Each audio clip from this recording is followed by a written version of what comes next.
പത്തനംതിട്ട തിരുവല്ലയിൽ ഭാര്യയെയും മക്കളെയും കാണാതായതിനു പിന്നാലെ ഭർത്താവ് തൂങ്ങി മരിച്ച സംഭവത്തിൽ പോലീസിനെതിരെ കുടുംബം. റീനയെയും കുഞ്ഞുങ്ങളെയും കാണാതായ സംഭവത്തിൽ ഭർത്താവ് അനീഷ് മാത്യുവിനെ പോലീസ് മാനസികമായി പീഡിപ്പിച്ചെന്നാണ് കുടുംബത്തിന്റെ ആരോപണം. ഇന്നലെയാണ് അനീഷ് മാത്യുവിനെ കവിയൂരിലെ വീട്ടിൽ മരിച്ച നിലയിൽ കണ്ടെത്തിയത്. റീനയും മക്കളെയും കാണാതായതിന് പിന്നാലെയാണ് അനീഷ് മാത്യുവിനെ, റീനയുടെ ഭർത്താവ് അനീഷ് മാത്യുവിനെ കവിയൂരിലെ വീട്ടിൽ മരിച്ച നിലയിൽ കണ്ടെത്തുന്നത്. എന്തായാലും കുടുംബം പ്രധാനമായി ഇത് സംബന്ധിച്ച് പോലീസിനെതിരെ ചില ആരോപണങ്ങൾ ഉന്നയിക്കുന്നുണ്ട്. റീനയും മക്കളെയും കാണാതായതിനു ശേഷം പോലീസ് ഭർത്താവായ അനീഷിനെ പോലീസ് സ്റ്റേഷനിൽ വിളിച്ചു വരുത്തി മാനസികമായി പീഡിപ്പിച്ചു. അതുകൊണ്ടാണ് അനീഷ് ആത്മഹത്യ ചെയ്തതെന്നാണ് കുടുംബം പ്രധാനമായി ഉന്നയിക്കുന്നത്.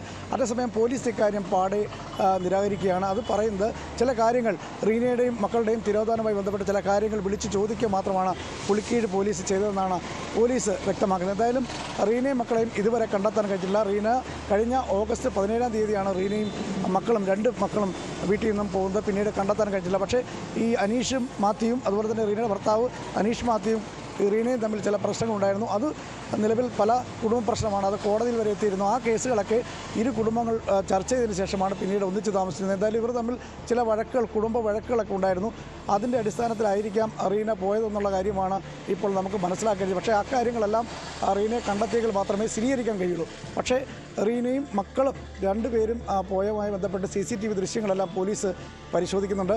തൃശ്ശൂരിൽ ഇവരെ കണ്ടതായുള്ള ചില സൂചനകൾ ഉണ്ട്. പക്ഷേ പോലീസ് ഇക്കാര്യം സ്ഥിരീകരിച്ചിട്ടില്ല. എന്തായാലും ഈ സംഭവവുമായി ബന്ധപ്പെട്ട് അനീഷ് മാത്യുവിനെ സ്റ്റേഷനിൽ വിളിച്ചു വരുത്തി ചോദ്യം ചെയ്തതാണ് അനീഷ് മാത്യു മരിക്കാൻ കാരണമെന്നുള്ള നിലപാടിലാണ് അനീഷ് മാത്യുവിൻ്റെ ബന്ധുക്കൾ ഇപ്പോൾ ഉള്ളത്. എന്തായാലും പോലീസിനെതിരെ അത്ര ഒരു ആരോപണം കുടുംബം ഉന്നയിക്കുന്നുണ്ട്. പക്ഷേ പോലീസ് ഇക്കാര്യം നിരാകരിക്കുകയാണ്. ശശിനാരായണൻ ചേരുന്നുണ്ട് വിശദാംശങ്ങളുമായി.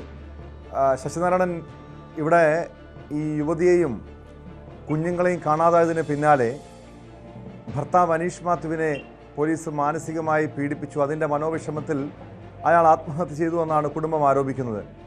പക്ഷേ ഇപ്പോഴും ഈ റീനയ്ക്കും കുഞ്ഞുങ്ങൾക്കും എന്താണ് സംഭവിച്ചതെന്ന കാര്യത്തിൽ വ്യക്തതയില്ല. പോലീസ് എന്താണ് ഈ സംഭവങ്ങളുമായി ബന്ധപ്പെട്ട് പോലീസിൻ്റെ കണ്ടെത്തൽ എന്താണ്? ടോം സൂചിപ്പിച്ച പോലെ തന്നെ റീനയും മക്കളെ എവിടെയാണെന്നുള്ള കാര്യത്തെക്കുറിച്ച് കൃത്യമായ ഒരു വിവരവും പോലീസിന് ഇതുവരെ ലഭിച്ചിട്ടില്ല. ഇതുമായി ബന്ധപ്പെട്ട് റീനയും മക്കളും പോയ ശേഷമാണ് ഈ റീനയുടെ ഭർത്താവായ അനീഷ് മാത്യുവിനെ സ്റ്റേഷനിലേക്ക് വിളിച്ചു വരുത്തിയിട്ട് ചോദ്യം ചെയ്യുന്നത്. ആ ചോദ്യം ചെയ്യലിൽ കൃത്യമായ കാര്യങ്ങളൊക്കെ അനീഷിന് അറിയാവുന്ന കാര്യങ്ങളൊക്കെ പറഞ്ഞു. പക്ഷേ അത്തരം ഒരു മാനസിക പീഡനം കൊണ്ടാണ് അനീഷ് കഴിഞ്ഞ ദിവസം തൂങ്ങി മരിക്കുന്ന സാഹചര്യം ഉണ്ടായി. ഇതെല്ലാം നമ്മൾ ചേർക്കുമ്പോൾ കുടുംബം ആരോപിക്കുന്ന പോലീസിനെതിരെയാണ്. കാരണം ഈ ഭാര്യയും മക്കളും പോയതിന്റെ പേരിൽ അനീഷ് മാത്യുവിനെ പോലീസ് മാനസികമായി പീഡിപ്പിച്ചതിന്റെ പേരിലാണ് അദ്ദേഹം തൂങ്ങി മരിച്ചതെന്നുള്ള രീതിയിലാണ് കുടുംബം ആരോപിക്കുന്നത്. പക്ഷേ ഇതുവരെയും ഈ ഓഗസ്റ്റ് 17-ാം തീയതിയാണ് ഇവർ പോകുന്നത്. അതിനുശേഷമുള്ള CCTV ദൃശ്യങ്ങളെല്ലാം പോലീസ് പരിശോധിക്കുന്നുണ്ട്. പക്ഷേ എവിടെയാണ് ഇവർ റീനയും മക്കളും പോയെന്നുള്ള കാര്യത്തിൽ കൃത്യമായ ഒരു വിവരം പോലീസിന് ലഭിക്കുന്നില്ല.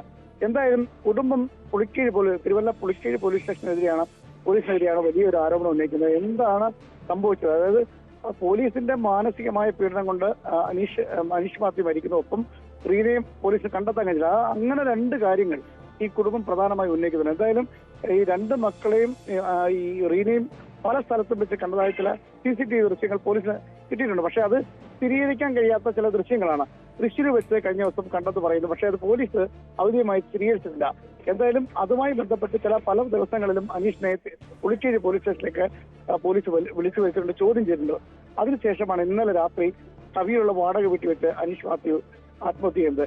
ഇത് കുടുംബം ഉന്നയിക്കുന്നത് ഈ അനീഷ് മാത്യുവിന്റെ ഭാര്യ റീനയും മക്കളെയും കാണാതായ സംഭവത്തിൽ പോലീസ് മാനസികമായി ഇവരെ പീഡിപ്പിച്ചതിന്റെ പേരിലാണ് ഇദ്ദേഹം ആത്മഹത്യ ചെയ്യുന്നുള്ള കാര്യമാണ് കുടുംബം പ്രധാനമായി ഉന്നയിക്കുന്നത്. എന്തായാലും ഒരു വലിയ ദുരൂഹത ഇതിനകത്ത്. കാരണം ഈ കുടുംബ പ്രശ്നങ്ങൾ ഇതിനകത്ത് നിലനിൽക്കുന്നുണ്ട്. പല സമയങ്ങളിലും പല പ്രശ്നങ്ങൾ ഉണ്ടായിട്ടുണ്ട്. അതല്ല ഇരു കുടുംബങ്ങൾ തമ്മിൽ ചർച്ച ചെയ്യുകയും പോലീസ് കേസാവുകയും പിന്നീട് കോടതി പോവുകയും ചെയ്തിട്ടുണ്ട്. അതിനുശേഷമാണ് പിന്നീട് ഇവർ ഒന്നിച്ച് താമസിക്കുന്നത്. അതിനിടയിലാണ് ഈ 17-ാം തീയതി ഈ റീനയും രണ്ട് മക്കളും ആ വീട്ടിൽ നിന്നും പുറത്തേക്ക് പോകുന്നത്. ഈ യുവതിയെയും കുഞ്ഞുങ്ങളെയും കാണാതായി ദിവസങ്ങൾ കഴിഞ്ഞിട്ടും അവരെ കണ്ടെത്താൻ കഴിയാത്തത്, അവർക്ക് എന്ത് സംഭവിച്ചു എന്ന് പോലും കണ്ടെത്താൻ കഴിയാത്തത് പോലീസിന്റെ വീഴ്ചയല്ലേ? പക്ഷെ അതിന്റെ പേരിൽ ഈ യുവാവിനെ ഇങ്ങനെ പോലീസ് കസ്റ്റഡിയിലെടുത്ത് മാനസികമായി പീഡിപ്പിക്കുന്ന സാഹചര്യമാണ് ഇവിടെ ഉണ്ടായത്. പോലീസ് ഈ കുടുംബത്തിന്റെ ആരോപണത്തോട്, ഈ യുവാവിന്റെ കുടുംബത്തിന്റെ ആരോപണത്തോട് പോലീസ് എന്താണ് വിശദീകരിക്കുന്നത്. അത്തരമൊരു മാനസികമായ പീഡനം ഉണ്ടായിട്ടുണ്ടെങ്കിൽ അത് ആരുടെ ഭാഗത്തു നിന്നാണ്, അവിടുത്തെ ഉത്തരവാദിത്തപ്പെട്ടവരാരാണ്, അവർക്കെതിരെ നടപടി സ്വീകരിക്കണമെന്നൊരാവശ്യം യുവാവിൻ്റെ കുടുംബം ഉന്നയിക്കുന്നുണ്ടോ? ടോം, തീർച്ചയായിട്ടും നമ്മൾ പോലീസുമായി ബന്ധപ്പെട്ടവർ പറയുന്നത് സ്വാഭാവികമായി അദ്ദേഹത്തിന്റെ ഭാര്യയും മക്കളെയും കാണാതാകുമ്പോൾ അതിന്റെ നടപടിക്രമം എന്ന നിലയ്ക്കാണ് ഈ അനീഷ് മാത്യുവിനെ സ്റ്റേഷനിലേക്ക് വിളിച്ചു വരുന്നത്. അത് പലപ്പോഴും ചോദ്യം ചെയ്തിട്ടുണ്ട്. പക്ഷെ ഒരിക്കൽ പോലും അദ്ദേഹത്തെ മാനസികമായി പീഡിപ്പിക്കുന്ന ഒരു സമീപനം പോലീസിന്റെ ഭാഗത്ത് ഉണ്ടായിട്ടില്ല. ചില ചോദ്യം ചെയ്ത് ചില വിവരങ്ങൾ ശേഖരിക്കുക മാത്രമാണ് ചെയ്തിട്ടുള്ളത്. അത് ലഭിക്കാൻ വേണ്ടി അദ്ദേഹത്തെ സ്റ്റേഷനിൽ വിളിച്ചു വരുത്തിയിട്ടുണ്ട്. പക്ഷേ കുടുംബം ഇപ്പോൾ ആരോപിക്കുന്നത് അനീഷ് മാത്യു ആത്മഹത്യ ചെയ്ത് പോലീസിന്റെ മാനസിക പീഡനം കൊണ്ടാണെന്നുള്ള ഒരു നിലപാടിലാണ് കുടുംബം ഉള്ളത്, അനീഷ് മാത്യുവിന്റെ കുടുംബം ഉള്ളത്. പക്ഷെ നിലവിൽ ഈ രണ്ട് കുഞ്ഞുങ്ങളെ, അതായത് രണ്ട് കുഞ്ഞുങ്ങളെയും റീനയും ഇതുവരെ പോലീസ് കണ്ടെത്താനും കഴിഞ്ഞിട്ടില്ല. കുടുംബം പ്രശ്നമുണ്ട്. പക്ഷേ 17-ാം തീയതി ഇവര് ഇവിടുന്ന് പോയതാണ്. പിന്നീട് ഇവരെവിടാണെന്നുള്ള കാര്യത്തിൽ കൃത്യമായ ധാരണ പോലീസ് ഉണ്ടാക്കി. അതായത് പോലീസിനെ സംബന്ധിച്ച് ആ കാര്യത്തിൽ കൃത്യമായ ഒരു വിവരമില്ല. ജില്ലാ പോലീസ് മേധാവിയുടെ നേതൃത്വത്തിൽ ഒരു പ്രത്യേക സ്ക്വാഡ് രൂപീകരിച്ച് ഇതിന് കൃത്യമായ ഒരു അന്വേഷണം നടത്തുന്നെങ്കിലും പല സ്ഥലങ്ങളിലും ഇവരെ കണ്ടെന്ന് പറയുന്നു. പക്ഷേ ഇവരല്ല എന്ന് ചില നിഗമനങ്ങൾ വന്നിട്ടുണ്ട്. എന്തായാലും തൃശ്ശൂരിലാണ് അവസാനമായി റീനയും രണ്ട് കുട്ടികളും ബസ്സിൽ നിന്ന് ഇറങ്ങുന്ന ചില ചിത്രങ്ങൾ പുറത്തു വന്നത്. പക്ഷെ അത് റീനയും മക്കളും അല്ലെന്നുള്ള സ്ഥിരീകരണത്തിലാണ് പോലീസ് ഉള്ളത്. പക്ഷെ ഇതുമായി പലപ്പോഴും ഈ കേസുമായി ബന്ധപ്പെട്ട് പോലീസിന് പലപ്പോഴും ഈ അനീഷ് മാത്യുവിനെ സ്റ്റേഷനിൽ വിളിച്ചു വരുത്തേണ്ടത് എന്താണ് കാര്യം എന്നറിയാൻ വേണ്ടി അത്രമാത്രമാണ് പോലീസുകാർ ചെയ്തെന്നാണ് ഇപ്പൊ പോലീസുകാർ വ്യക്തമാക്കുന്നത്. പോലീസിന്റെ ഔദ്യോഗികമായി വിശദീകരണമുള്ളത്. പക്ഷെ എന്തായാലും ഈ രണ്ട് കുട്ടികളും ഈ അമ്മയും ഇപ്പോഴും എവിടാണെന്ന് കൃത്യമായി പറയാൻ പോലീസ് തയ്യാറായിട്ടില്ല. പക്ഷേ മാനസിക പീഡനം മൂലം അനീഷ് മാത്യു ആത്മഹത്യയ്ക്ക് എന്തായാലും ഒരു ദുരൂഹത നിറഞ്ഞൊരു കേസായിട്ട് മാറുന്നു. ഈ കുട്ടികളെയും അമ്മയും കണ്ടെത്തണം കഴിഞ്ഞാൽ ഇപ്പോഴും വലിയ രീതിയിലുള്ള ആശങ്ക ഈ കേസുമായി ബന്ധപ്പെട്ട് നിലനിൽക്കുകയാണ്.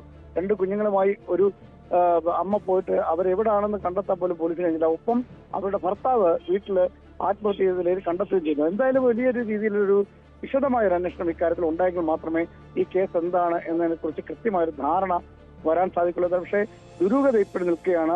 കുടുംബ പ്രശ്നം ഉണ്ടായിരുന്നു. പലപ്പോഴും ശശിനാരായണാണ് വിവരങ്ങൾ. ശശിനാരായണ സൂചിപ്പിച്ചതുപോലെ ഈ സംഭവത്തിൽ ഈ അനീഷ് മാത്യുവിൻ്റെ മരണത്തിൽ പോലീസിനെതിരെ ഗുരുതര ആരോപണവുമായി കുടുംബം രംഗത്തെത്തിയിട്ടുണ്ട്. ഇതുവരെ ദിവസങ്ങൾ കഴിഞ്ഞിട്ടും റീനയ്ക്കും മക്കൾക്കും എന്താണ് സംഭവിച്ചതെന്ന് കണ്ടെത്താൻ പോലും പോലീസിന് കഴിഞ്ഞിട്ടില്ല. അത്തരം ഗുരുതരമായിട്ടുള്ള ആരോപണമാണ്. അങ്ങനെ